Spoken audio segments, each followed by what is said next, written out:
What is up tech? Sasa wiki hii kwenye Tech Brief, Samsung wamediscontinue officially kutengeneza Samsung Z Tray Fold. Google wameamua kuwa kama Apple kwenye swala zima la side loading ya applications kutoka nje ya Play Store, na Apple wametoa AirPods Max 2.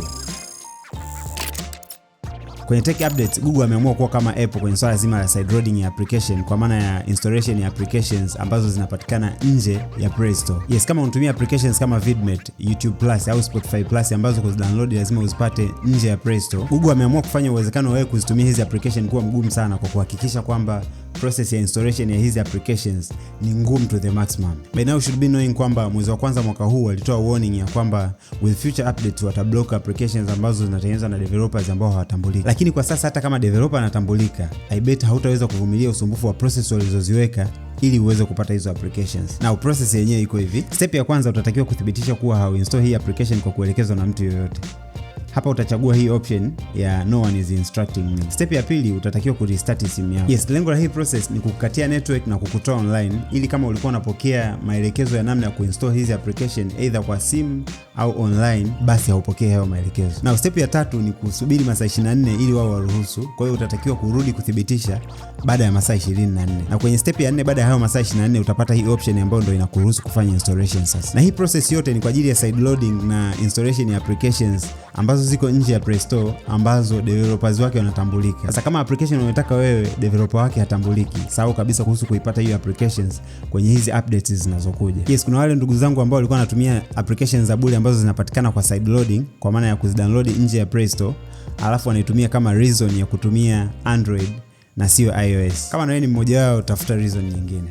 Yes, update ya pili ni kwamba Samsung wamediscontinue Samsung Z Tray Fold, ikimaanisha kwamba wameacha kuitengeneza kabisa, despite ya kwamba ni simu ambayo wamerelease kwa mara ya kwanza Januari 30 mwaka huu. Kuna rumors zinasema kwamba badala yake wana design simu nyingine mbili ambazo ni foldable, ambazo possibly zinaweza zikatoka mwanzoni mwa mwaka ujao, yani mwaka 2027. Speaking of Samsung Z Tray Fold, ni simu ambayo haijakaa hata miezi 6 sokoni, lakini wameamua kuidiscontinue.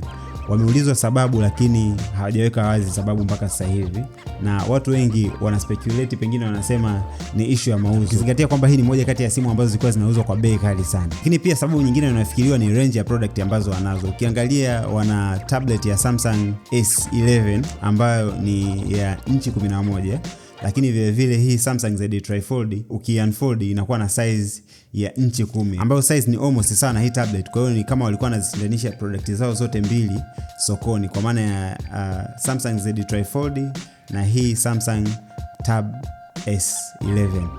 Na update ya tatu ni kwamba MacBook Neo zimeanza kuadimika sokoni, kiasi kwamba inakuwa obvious kwamba Apple wali underestimate mahitaji ya MacBook Neo. Sasa hivi ukiingia online kujaribu kuorder model yote ile ya MacBook Neo, utaambiwa sold out mpaka mwezi ujao. Na baadhi ya creators wanasema kwamba ukienda kwenye baadhi ya Apple stores utaambiwa kwamba MacBook Neo zimeisha. Hii inaonyesha ni kiasi gani zimenunuliwa kwa kasi, na Apple hawakuwa wamejiandaa wala hawakuwa wamefikiria kwamba zitakuwa in demand kwa kiasi hiki. Na kama haujui, MacBook Neo ni moja kati ya product ambazo Apple wamezirelease mwanzoni mwa mwezi huu, ikiwa imetengenezwa specifically kwa ajili ya kucompete na PC ambazo ni za Chromebook, na ikiwa inauzwa $599, ambapo basically ni MacBook ya kwanza kuuzwa kwa bei rahisi chini ya $1000. Na obviously target audience ilikuwa ni wanafunzi, kwa sababu ilikuwa imetengenezwa kwa ajili ya kucompete na Chromebook, lakini it turned out kwamba ni very powerful machine. Kwa hiyo more likely imenunuliwa na watu ambao percentage kubwa wanaweza wasio wanafunzi, maybe hata professionals, kwa sababu ya performance yake. Na hii ndio inaweza ikawa sababu ya stock kuisha, kwa sababu wao target yao mwanzo ilikuwa ni wanafunzi.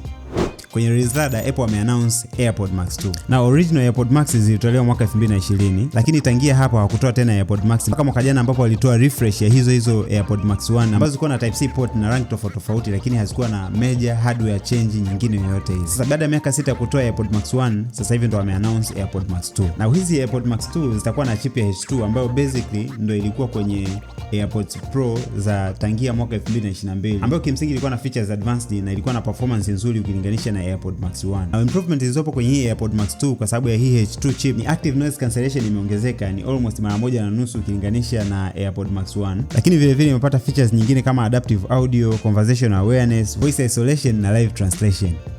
Na kwenye AI apps and software, Instagram watastop support end-to-end encryption kuanzia tarehe 8 ya mwezi wa 5. End-to-end encryption inamaanisha security ya message kati ya watu wawili wanawasiliana, kwamba hawa watu wawili ndio wanakuwa na access na hizi message tu, kiasi kwamba hata Meta wenyewe hawezi wakasoma hizi message ambazo ni end-to-end encryption kati ya watu wawili. Yes, kama wakistop support end-to-end encryption, itamaanisha kwamba messaging kwa Instagram, especially DM, zitakuwa sio salama tena. Kwa maana ya kwamba inaweza kuwa rahisi kwa mtu yeyote yule au hata serikali au Meta wenyewe access message zako bila hata wewe kujua. Now, issue nyingine ni kwamba Nvidia imetoa teknolojia inayoitwa DLSS5 ambayo kazi yake ni ku upscale au kuongeza quality ya graphics kwenye games. Of course, baadhi ya gamers hawajaikubali hii feature na wanasema inafanya characters waonekane fake kama wametengenezwa na AI. This is the Tech Brief. Till next time. Peace.